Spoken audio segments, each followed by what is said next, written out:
Hi everyone, I am Aksa Zafar and welcome back to MLTube. Here I share practical tutorials on AI, machine learning and tools that make your tech journey easier. If you love learning step by step with real examples, make sure to subscribe and turn on the bell so you never miss a new video. Now let's get started. In this video, we are going to create a custom output style for Claude Code. We will build a style called Data Analyst Mode that makes responses more like a business analysis report. Last time we looked at what output styles are. Now we will write one from scratch, save it and activate it so Claude can format responses differently. Open your editor and create a new file, dataanalystmode.md. In .claude/output styles folder. Type this at the top. Name Data Analyst Mode. Description: provide structured insights and summary tables in responses. Keep coding instructions false.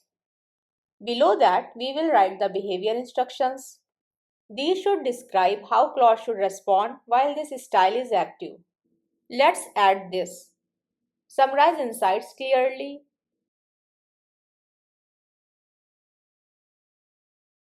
Use bullet points and tables.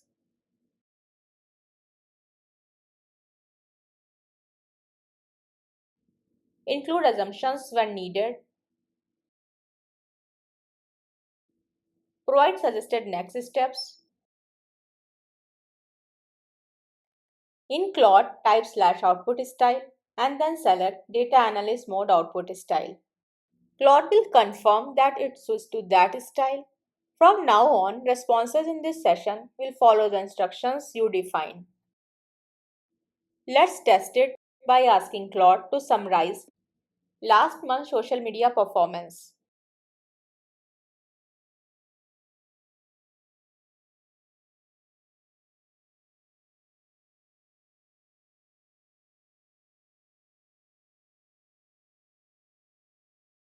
You should get a response that looks like an analysis report, maybe with a table, key insights, and suggested next steps.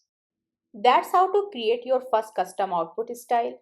You can now shape Claude to behave like an analyst, a researcher, or any other role you need by just writing a simple style file. If you found this video helpful, don't forget to like, share, and subscribe to MLTube for more AI and machine learning tutorials.